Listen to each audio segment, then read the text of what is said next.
how's it going, everybody? Sarasota Tim coming to you from inside pure luxury. 16 square feet, well, 16 foot long inside, 21 and a half feet outside camper. And today's video is, why do I live in this camper? Why so small? Why are you doing this? Well, two reasons probably that I can think of right off my head. Let me give you the first one. It's kind of a story. When I was younger, I lived in San Diego, and if you guys know, I've told you that I did this marketing advertising business for 33 years, and it's afforded me to go anywhere to do it. It dealt with promoting mom and pop automotive repair centers. I literally went out, solicited business for them by introducing myself that I was from their business, and offered them a get acquainted coupon for $45, which would entitle them to go in for a whole year from the day they bought it to get various maintenance services done to their car. And it included it started out with 3 years ago. I ended up getting the auto centers to allow 4 free oil changes. Think about that. $45, tire rotations, checking all your car over, all the stuff they do at the dealer. Basically just cursor inspections is all they do. Where these guys will literally pull the tires and wheels off your car, inspect your brakes, check your tires, all your fluids, rotate the tires, change the motor oil, and everything was included. And then later on in the years, synthetic oil, I'm going way back 33 years ago, synthetic wasn't as popular. Now I think almost every car requires it, or people like to use it. So there is a disclaimer in my last few years in my business before I quit, was they would pay an upcharge.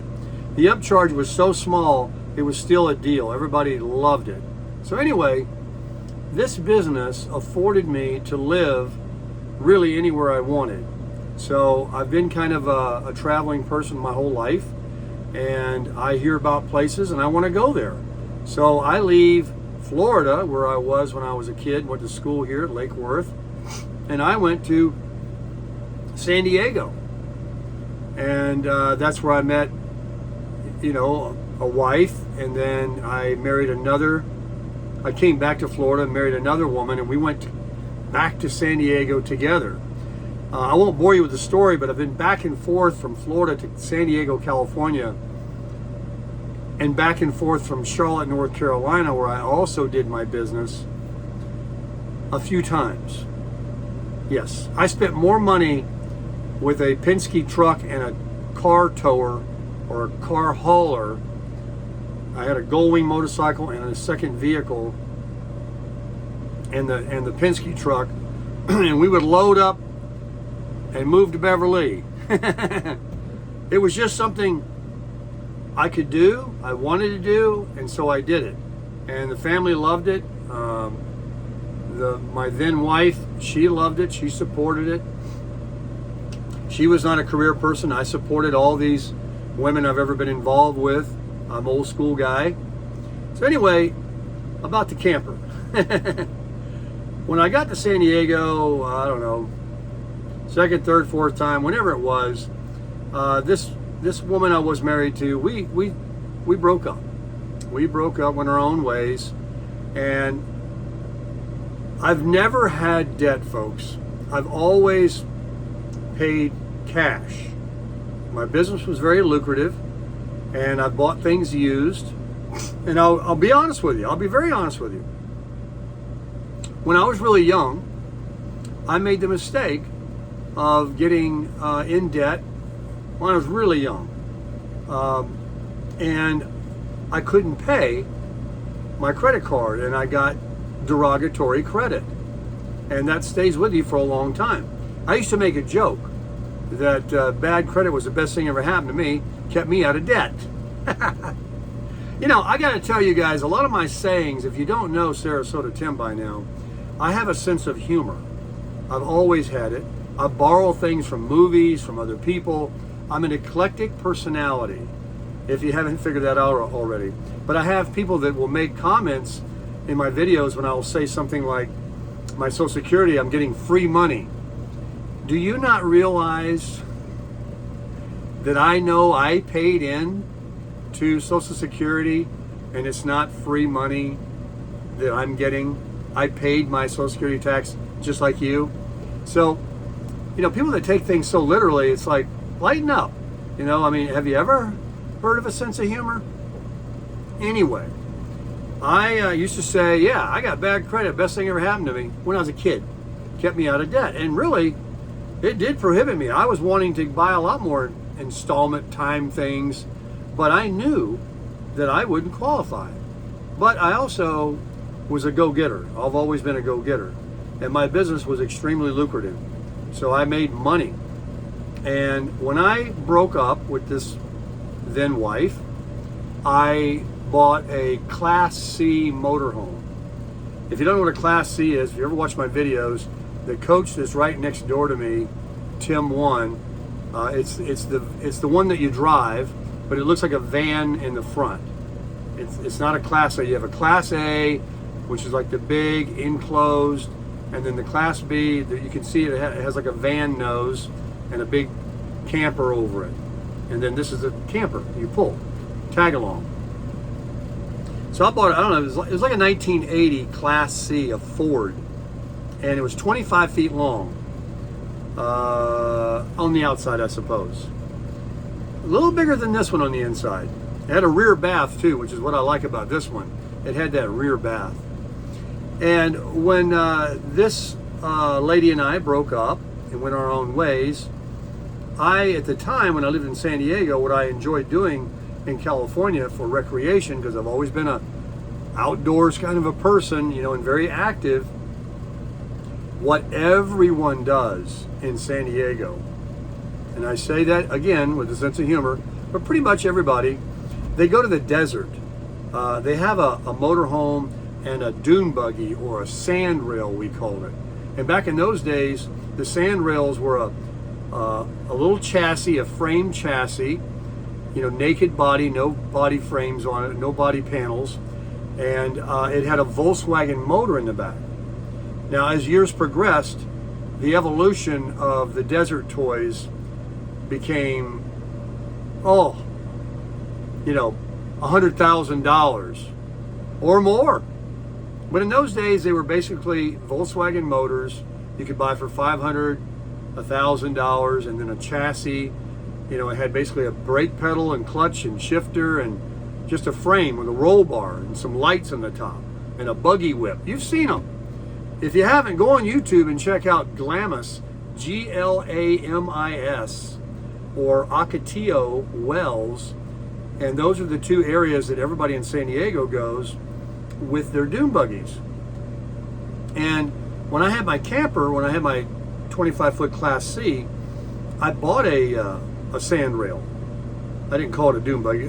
Back in the day, you remember the dune buggies that they rode on the beach? It had that fiberglass body on it, metal flake paint, on the beach, sand type thing, You could drive it on the street too, and then go on the sand. That's a dune buggy. This was a sand rail. This was not street legal. This is got these big tires in the back with paddles on them to dig into the sand and take you up these big sand dunes that were out there. Sand dunes were like mountains. They're really tall. And anyway, people would go out there with 4Runners, Jeeps, all kinds of vehicles, quads, dirt bikes, you name it. But if you had a sand rail and you had a motorhome, you were at the top. It's just that whoever had the better sand rail and the nicest motorhome. And what people would do is they would go out there with their sand rail on a trailer behind their motorhome, and they would go to the desert, say 8 or 10 of them, a group, and they would make a big circle and park nose to tail behind each other, make a big corral, like back in the cowboy days where they took the wagons and made a circle. And then in the middle, we'd make a big fire, and people would just visit from one RV to the next, and everybody would have their sand rail off the back, and a lot of guys were gearheads. They'd have all their tools, they'd bring their garage with them, they had everything. And if we broke, which we would break a lot out there because it's easy to do, and bend things and whatever, then everybody would chip in and help get the guy going again for the weekend and get back out there and ride. And then when you would take rides, we would follow each other. You know, it'd be like a convoy. And the rule was, however, in the beginning of the weekend that you started, whoever you followed, each day, you always kept your same position. There was a reason for this, because when you go over sand dunes and stuff in these bowls, you can lose sight of the person behind you quickly. So what we would do is when we would follow, instead of everybody just going anywhere they wanted, and you know, every day somebody would follow behind a different person, that would be a no-no. The reason that we followed was because if you're riding on the sand dune, you're going, we're out there going, and all of a sudden you don't see the person behind you, you stop because you know something happened and you need to, you're either stuck in the sand or something happened and you need to, and so now the person that doesn't see you in front of you, as you can see now, right? It's a communication thing. It's how, and then everybody will come back and everybody's got recovery ropes and ways, and we can push them out. There's a lot of help. You're not afraid of anything out there when you're riding around in a convoy like that. And it was so fun. And it would be hot too, you can imagine, right? It's that sand desert out there. There's not a blade of grass for 50 miles. It's pure sand. You cannot even put your footprint in it without it just sinking in and covering. It's just sand dunes, sand.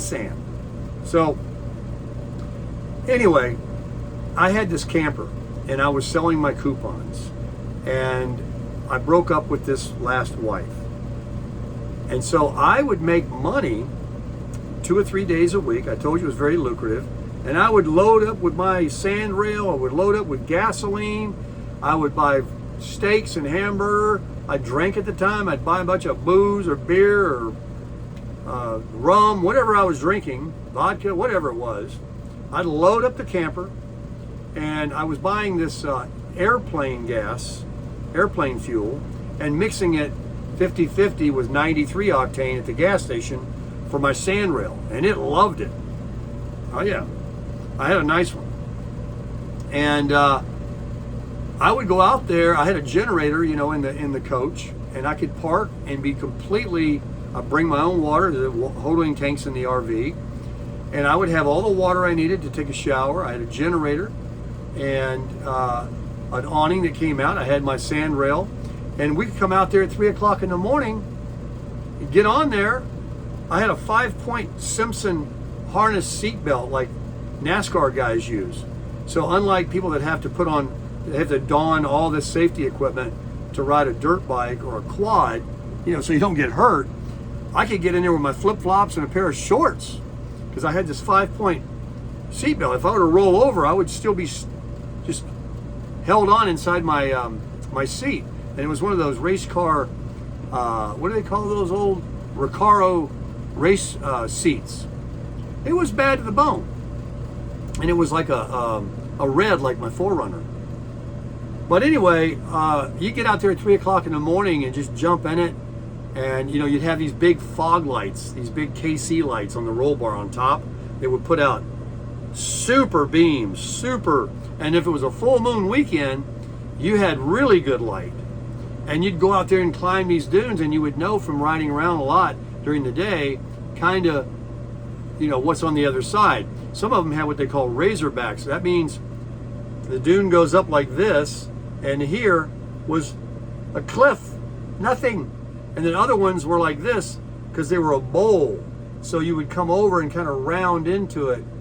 You didn't just go straight over. You would get to the crest and then turn and kind of roll to the side. You got to have knowledge. You got to know what you're doing out there. I'm a really good driver. So I was going out 2 or 3 days a week after I would earn and make some money in my business. I had no debt. I owned everything. And I had this sand rail. I had a Gull Wing motorcycle. I owned my own vehicle. It was just an older Honda Accord. I had a pickup at one time, a Ford pickup I bought. And When I had the Class C, getting back to that, the camper, I lived in San Diego in Escondido, and right off the I-15, there was a RV resort, and it was nice. I mean, it had a nice fascia in the front, you know, waterfall. It wasn't like some trashy campground or something. It was very, very nice. And at the time, it was $500 a month if you wanted to stay at a month at a time, month to month. They allowed that. And in there was a laundry room, a swimming pool, and there was also a kind of a common area with a big screen TV and big leather sofas and stuff, of which you could congregate and meet other RVers and, you know, shoot the breeze. And I was living in there month to month. I would go out and sell my things, come back, you know, about Wednesday or Thursday, I'd get the itch. I'd load up the sand rail, which I kept at a storage place not too far away. I'd drive the motorhome over there, hook it up, and away I went to the desert about 3 hours away. And my neighbors, they were coming and going all the time because a lot of them weren't month to month. They were, you know, traveling. They'd stay a night, 3 nights. And so I was always meeting new people. It was so exciting. And outside, you know, they'd provide a nice cement slab, right, just like any RV park, where your awning comes out. You could put some chairs out there and a barbecue grill, and your regular vehicle could park right up here. And so you had your own little, you know, all your little stuff right there, minimalist. You know, I had the RV and my car and my grill, and I did have a Gull Wing motorcycle at one time. So I'd go riding around on a motorcycle, or I'd go get my sand reel and jump in my home or my camper, which was both, and go to the desert. But I was making good money. So it was so fun living in the camper and being able to take my house with me. You know, I didn't just go with a truck and pull my sand rail and be hot, no shower, sleep in the back of it, even if I had a shell or something on the back, or throw a tent, worry about rattlesnakes, and, you know. Now, I had my home with me. It was really, really cool. I had music. I was partying those days. I'd have me a few cocktails, and I had the music cranking. I was much younger, and I just thought it was great. So when the pandemic came and they raised the rent and all that over in Sarasota, and I said, I'm not going to pay you 50% increase after I've rented from you for 5 years and paid you early every month. I've been an exemplary tenant, and that's how you're going to treat me? You know, people right now making comments saying, hey, you can do whatever he wants. All right. And he did. And I left. And I did what I want. And I thought, and if I hadn't owned and lived in a camper or an RV in my life before, I don't know if I'd even have thought of this. I might have looked for a roommate. I might have tried to rent a cottage, or, you know, I don't know, when I came over here. But I've also known that my entire life, folks, God has continually opened doors and meet my needs. He really has. So no, I didn't buy houses, and I didn't work for a company that gave me a 401. I had my own business. And no, I didn't do a lot of these things that some people say that, you know, I should have been doing 30, 40 years ago to prepare for today, where I wouldn't change a thing of what I got going on today.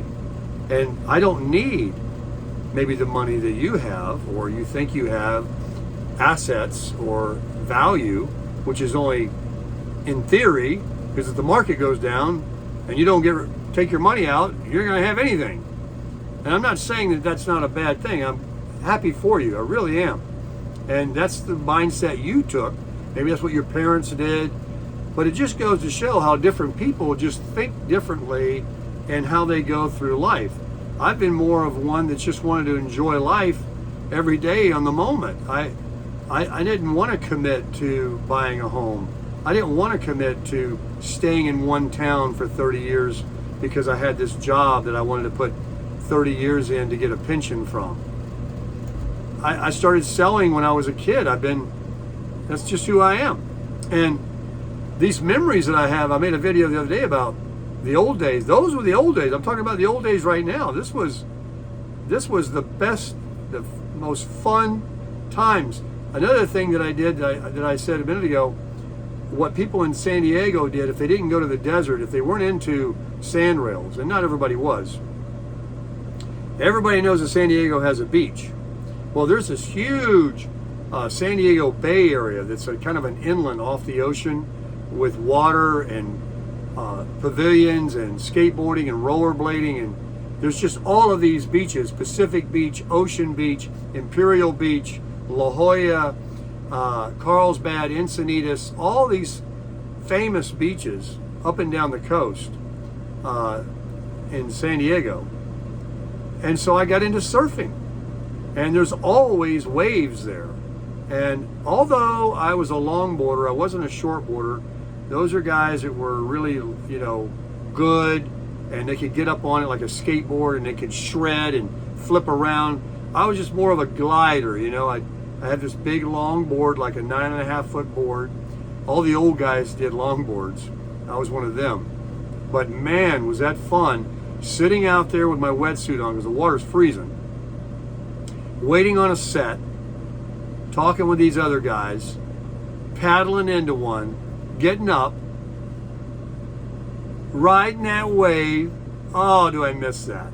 And you know, that's why I probably moved back to the West Coast so many times, was because when I was younger, and I'm still very active and extremely young in my head, I would miss that. You don't have the desert in Florida. You don't have mountains in Florida. You don't have waves most of the time in Florida. And you just don't have a lot of those things that out west in New Mexico, Colorado, California, and those areas of the country over here. Over here it's beautiful, palm trees, beautiful beaches, you know, it's clean. But it's different, you know. But I've been fortunate and happy, and wouldn't change a thing, that I've been able to experience. So when I tell my stories to my grandchildren, to my children, to my friends, to you folks, you 40,000 beautiful souls, by the way, thank you so much. 40,000. Wow. Yeah, it just went over, right? Thank you so much. I appreciate it very much. And your compliments are fantastic. The best. You guys are the best community ever. So, you know, to be able to share all these stories is reminiscing myself. I'm listening to myself. And I look at it, and, you know, and then I think about, you know, I never had a YouTube channel, and I never had feedback like I'm getting now from some of the people that are critical of my life, or they think that I made a mistake, or I didn't do this, or I didn't do that, the way they're doing it. But when I give the story now and I think about it, I say, no, Tim, I don't care what they say. I would not change. I would not do a do-over at all. You know, I just to have all that erased from my mind, that I never did that, I never lived there, I never went there, I never lived in Atlanta, I never lived in Charlotte, San Diego, Florida, and you know, all these things that I've done in my life, wouldn't change it for the world. Like I said, I've been so blessed, and I suppose you know, that's really the main thing that I'm thankful for, and I talk about it a lot on my channel. You know, I am a Christian. I am from the South. I was born in Alabama. I kind of grew up there as a young child. My grandmother had a farm, and I used to love to go there. It was another memory. She was like a mother to me, too. I loved my grandmother. My nanny. She was my nanny. God rest her soul. She had a farm in Coleman, Alabama, outside of Coleman. Coleman was the town we had to drive 20 miles to. She was outside on a dirt road, raised chickens, had a chicken house, one of those long, they're like 100, 150 yards long, and she raised chickens, little yellow, tiny chickens, and then they'd feed them and they'd grow and they would make, you know, for poultry. She had hogs, cows, an old barn and bales of hay, and chickens would come around. We made ice cream in the front yard. We made iced tea, but we made that ice cream that we would crank. Now they got them, people make homemade ice cream. They got an electric one that does it for them. Oh no, we would add the salt, and the ice, and you'd turn that thing for a couple of hours or more just to get it, and it would still be very soft. And that homemade ice cream has a taste like nothing else, right? You've had it? And we'd sit there at night, and the chickens would walk up this little ladder that we had. It went up a tree, and they'd roost up there. And there were goats. And when I was a little boy, and she had a Shetland pony, and then there was another small horse, Ginger. What was the Shetland pony's name? Wow.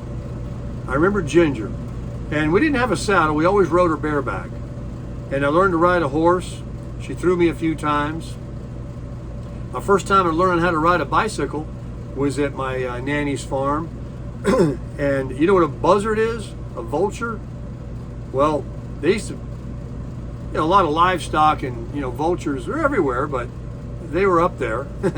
And when something would die, they'd circle around and buzz, because we called them buzzards. So my uncle, my nanny's son, my father's brother, he taught me how to ride a bicycle. And he took me out to that chicken house that was probably a couple hundred yards from the from the house that my nanny owned. And he pushed me on that bike, got me going, the balance. And he would run back to the house and say, "Don't you leave that bicycle. Don't you stop pedaling, or those buzzards will get you." And so I learned to ride a bike like that. And I learned how to swim. My dad just threw me in the lake. Swim or sink, swim or drown. Now I know, remember, you got to remember the Sarasota Tim's sense of humor. Come on now. He wasn't a cruel man. He was going to save me. But I swam. I swam back to that dock. What was I going to tell you about the bike riding and the buzzards? Oh, switches. You guys ever, you old enough to ever get the switch? My nanny used to tell me, if I got out of line, go out there and pick a switch. I had to pick my own switch. And she says, if you come back with a switch that isn't big enough, I'm going to go pick it. So I had to get a good one. And she'd switch me. I don't know. I can barely remember her doing it, but maybe a few times when I was a little boy and needed it. And I loved her. I loved the heck out of her.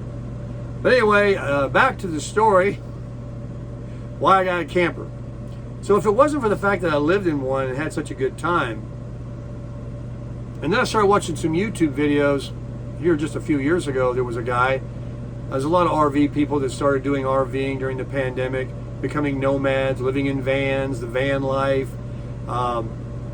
people remote working, and they would buy an RV and they became YouTubers and all that. So I started watching them. And one guy, he lived in a scamp. It's like you could touch all four walls. He had that, and he had a big following too, because there's like a cult of people that buy those. There's another RV called a casita, and there was a guy that lived in that. It was tiny. I mean, this looks like a house inside compared to those. And then there was one called a new camp that's $40,000, and it's like a little teardrop. You could pull it with a Toyota Camry, and they want 40 grand for them because they're like a real high quality. But it slopes down and goes to like a little tail. You've seen them. It's called a teardrop. And I could buy like 5 of these. So I didn't go for that, although I was intrigued with them and I thought about it. But who had the money for that?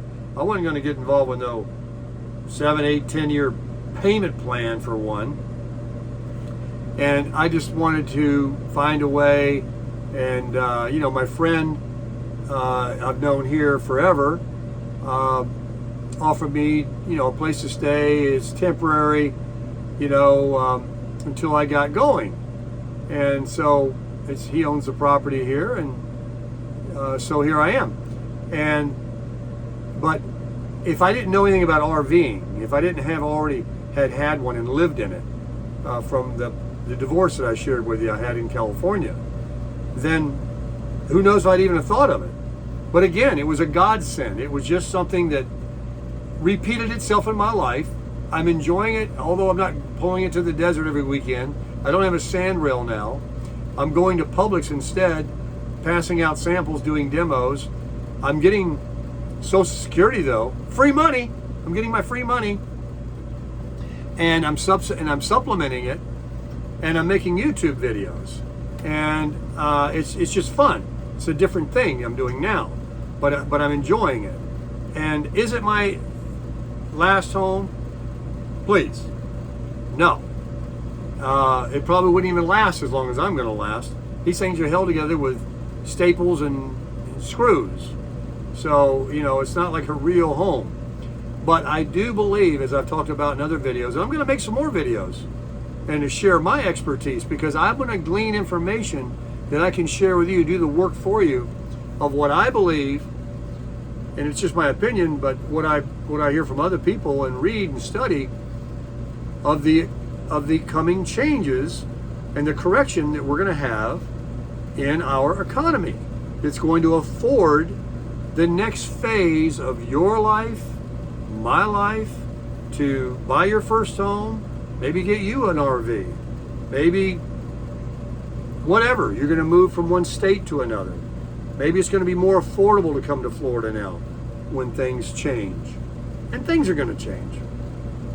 Things will change. This is not sustainable. I hope it changes. It will. It will. So anyway, that's why I live in a camper. It was due to economics. It fell into place. God opened the door. The people that had it were Christian people, the salt of the earth, the nicest people you ever want to meet. They bought it in 2016. Unfortunately, the gentleman's health started to fail.